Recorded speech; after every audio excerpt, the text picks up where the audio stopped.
നമസ്കാരം. ഞാനൊരു FIR വായിക്കാം. 10/12/2024 രാവിലെ 7:30 കോഴിക്കോട് ബീച്ചിൽ വെള്ളയിൽ പോലീസ് സ്റ്റേഷന് മുൻവശം വെച്ച് KL10 BK0001 നമ്പർ ഡിഫൻഡർ വാഹനം അശ്രദ്ധമായും മനുഷ്യജീവൻ അപായം വരത്തക്ക വിധം ഓടിച്ചു വന്നതിൽ ആൽവിൻ TK 20 വയസ്സ്, സുരേഷ് ബാബു തച്ചിലേരി താഴേക്കനി ഹൗസ് കടമേരി വടകര എന്നയാളെ ഇടിച്ചതിൽ ഗുരുതര പരിക്ക് പറ്റി ബേബി മെമ്മോറിയൽ ആശുപത്രിയിൽ ചികിത്സയിലായിരിക്കവേ മരണപ്പെട്ടു എന്നും മറ്റും. ഈ ആൽവിൻ കോഴിക്കോടാണ് ആൽവിന്റെ വീട്. എനിക്കറിയാം ഈ ആൽവിനെ പേഴ്സണലി എനിക്കറിയാം. ആൽവിന്റെ വാഹനം തട്ടിയ വ്യക്തിയെയും എനിക്കറിയാം. ആൽവിന്റെ വാഹനം തട്ടിയ വ്യക്തി ആ ഓണറിന്റെ സ്ഥാപനം 999 ഓട്ടോമോട്ടീവ് എന്ന് പറയുന്ന സ്ഥാപനം കോഴിക്കോടാണ്. അദ്ദേഹം താമസിക്കുന്നത് നമ്മളെ ഒരു മാളുണ്ടല്ലോ, ഹൈലൈറ്റ് മാളിന്റെ ബാക്കിലുള്ള ഒരു ഫ്ലാറ്റിലാണ് ഇദ്ദേഹത്തിന്റെ താമസം. 999 ഓട്ടോമോട്ടീവ്, പൈസയൊക്കെ താഴെ വീഴുന്നു. 999 ഓട്ടോമോട്ടീവിന്റെ ഓണറുടെ കാര്യമാണ് ഞാൻ ഈ പറയുന്നത്.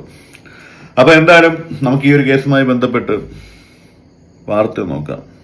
കോഴിക്കോട് വെള്ളയിൽ പ്രൊമോഷൻ വീഡിയോ ചിത്രീകരണത്തിനിടെ ഇന്നലെ ഉണ്ടായ അപകടത്തിൽ വടകര കടമേരി സ്വദേശിയായ TK ആൽവിൻ എന്ന 20-കാരൻ മരിച്ചിരുന്നു. ഈ മരണത്തിന് കാരണമായത് മെഴ്സിഡസ് ബെൻസിന്റെ ഈ വാഹനമാണ് എന്നാണ് പോലീസ് ഇന്ന് മാധ്യമങ്ങളെ കണ്ട് വ്യക്തമാക്കിയത്. അതായത് ഡിഫൻഡറും മെഴ്സിഡസ് ബെൻസ് എന്ന ഈ രണ്ട് വാഹനം, മെഴ്സിഡസ് ബെൻസ്. അപ്പം FIR വായിച്ചാൽ നമുക്ക് മനസ്സിലാവും ഡിഫൻഡറിന്റെ നമ്പറും ഡിഫൻഡറിന്റെ ഡീറ്റെയിൽസും ആണ് അതിൽ കൊടുത്തിട്ടുള്ളത്. പക്ഷെ തട്ടിയ പാടും തട്ടിയ വണ്ടിയും ജീവാഗണാണ്. ജീവാഗണില് തട്ടിയ ആ പാടും കാര്യങ്ങളൊക്കെ ആ വാഹനത്തിൽ കാണിക്കുന്നുണ്ടെന്ന് തോന്നുന്നു. അതിൽ തട്ടിയ പാടും കാര്യങ്ങളൊക്കെ ഉണ്ട്. അപ്പം നമുക്ക് ബാക്കി ന്യൂസ് കാണാം. വാഹനങ്ങൾ ചിത്രീകരിക്കുന്നതിനിടയിൽ ആൽവിൻ എന്ന ചെറുപ്പക്കാരൻ ചിത്രീകരിക്കുന്നതിനിടയിൽ മെഴ്സിഡസ് ബെൻസ് ഇദ്ദേഹത്തെ ഇടിച്ചു തെറിപ്പിക്കുകയായിരുന്നു. പ്രാഥമിക പോസ്റ്റ്മോർട്ടം റിപ്പോർട്ട് പ്രകാരം ഇദ്ദേഹത്തിന്റെ തലക്കു പിന്നിലേറ്റ ക്ഷതമാണ് മരണകാരണമെന്ന് പോസ്റ്റ്മോർട്ടം റിപ്പോർട്ടിൽ നിന്ന് വ്യക്തമായിട്ടുണ്ട്. ഇവർക്കെതിരെ മനഃപൂർവ്വമല്ലാത്ത നരഹത്യാ കുറ്റത്തിന് കേസെടുത്ത് ശിക്ഷിക്കുമെന്നാണ് പോലീസ് അറിയിച്ചിരിക്കുന്നത്.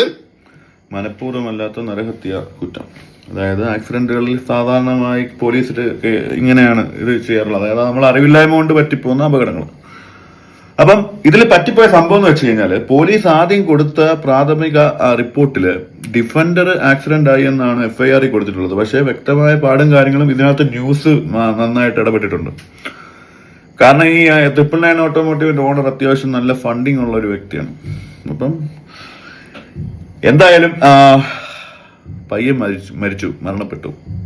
2 വണ്ടി വരുന്നതിന്റെ നടുക്ക് കയറി നിന്ന് എടുക്കുന്നൊരു ഷോട്ടില്ലേ. അപ്പൊ ഈ 2 വണ്ടി എനിക്ക് തോന്നുന്നു നിയന്ത്രണം വിട്ട് വന്ന് ഇടിച്ചതായിരിക്കാം. അപ്പം ഈ പയ്യന്റെ ഒരു റിലേറ്റീവായിട്ട് സംസാരിക്കുന്ന ഒരു വീഡിയോ ഉണ്ട്. നമുക്ക് റിലേറ്റീവ് ആണോ അതോ വീടിനടുത്തുള്ള ആരോ ആണോ നമുക്കൊന്ന് കണ്ടു നോക്കാം. ഇത്രയും ദുഃഖകരമായ ഒരു അപകടമാണ്. വീഡിയോഗ്രാഫിക്കൊക്കെ പോകുന്ന ആളാണോ? ഇന്ന് രാവിലെയാണ് 7:30 സംഭവം അറിയുന്നത്. ഇപ്പോൾ ഏകദേശം 9 മണിയൊക്കെ നാട്ടിൽ അറിയിച്ചത്.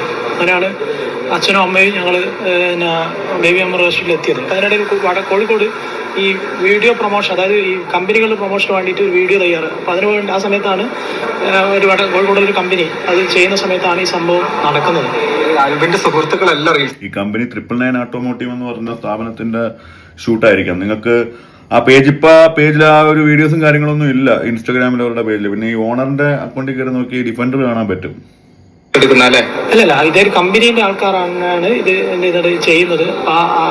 കമ്പനിയുടെ 2 ആൾക്കാർ ഇപ്പൊ അവിടെ സ്റ്റേഷനിലാണ്. ചെയ്യുന്ന സമയത്ത് ആ കമ്പനിയുടെ ആൾക്കാർ തന്നെയാണ് ഇത് വണ്ടി തട്ടുകയും ചെയ്തത്. അത് കൂടുതലും ഈ ഒരു മാനസികാവസ്ഥയിലല്ല, ഒരു ഒറ്റ മകനാണ്, ഈ ഒരു പ്രയാസം ഉണ്ട്. തീർച്ചയായിട്ടും അത് ഇവരുടെ പരിപാടിയാണല്ലോ ന്യൂസിന്റെ. അവർക്ക് മാനസികാവസ്ഥ നോക്കണ്ട, അവർക്ക് റീച്ച് വേണം. ഇത് ചെയ്യുന്ന എല്ലാവർക്കും റീച്ച് വേണം. ഒറ്റ മകനായിരുന്നു കേട്ടോ. ആ പയ്യന്റെ ബന്ധുക്കള് ആ പയ്യന്റെ ബോഡി ഏറ്റുവാങ്ങുന്നതുമായി ബന്ധപ്പെട്ട് അവിടെ ഉള്ള കാഴ്ചകളാണ്. അവൻ നല്ലൊരു പയ്യനാണ്. അവന് വാഹനവുമായി ബന്ധപ്പെട്ടിട്ടുള്ള ഷൂട്ടിങ് പണ്ട് മുതലേ ഇഷ്ടമൊക്കെ ഉള്ള ഒരാളാ. അപ്പം ഇതുമായി ബന്ധപ്പെട്ട് പോലീസ് ഉദ്യോഗസ്ഥൻ പറഞ്ഞും കൂടെ നമുക്കൊന്ന് കേട്ട് നോക്കാം. പൂർവ്വമല്ലാത്ത നരഹത്യക്കുള്ള കേസാണ് എടുത്തിരിക്കുന്നത്. അത് പ്രതികൾ പോലീസ് കസ്റ്റഡിയിലുണ്ട്. കൂടുതൽ തെളിവുകൾ ശേഖരിക്കാനും വണ്ടി പരിശോധിക്കാനുണ്ട്. അതിനുശേഷം മറ്റു നടപടി സ്വീകരിക്കുന്നത്. ഇൻഷുറൻസ് ഇല്ലാത്ത വാഹനം ഇടിച്ചതിന് വാഹനത്തിന് ഇൻഷുറൻസ് ഇല്ലാത്ത വാഹനം ഓടിച്ചതിനുള്ള വകുപ്പ് കൂട്ടിച്ചേർക്കും. അപ്പം ഇൻഷുറൻസ് ഇല്ലാത്ത വാഹനം, അതായത് ആ മെഴ്സിഡസ് ബെൻസ്, അതിന് ഇൻഷുറൻസ് ഇല്ലൊന്നുമില്ല. അപ്പം ആ ആ വണ്ടി നഷ്ടപ്പെട്ടു പോവാതിരിക്കാൻ വേണ്ടിയിട്ട് ഡിഫൻഡറിന് ഡീറ്റെയിൽസും പേരും കാര്യം നാളുകൂരും ഒക്കെ കാണും. അപ്പൊ അത് അങ്ങനെ ആക്കിയതാ. പക്ഷെ മീഡിയ, ഞാൻ പറഞ്ഞു, മീഡിയയുടെ ഇൻഫ്ലുവൻസ് വളരെ കൂടുതലാണ് ഈ ഒരു കേസിൽ. അതുകൊണ്ട് തന്നെ ഇതിന്റെ പുറകിൽ പോലീസ് എഫ്ഐആറിന് മാറ്റി എഴുതുമായിരിക്കാം. ഇപ്പൊ എന്തു തന്നെ ആണെങ്കിലും സൂക്ഷിക്കുക എല്ലാവരും. നമുക്കൊറ്റ ജീവിതമേ ഉള്ളൂ.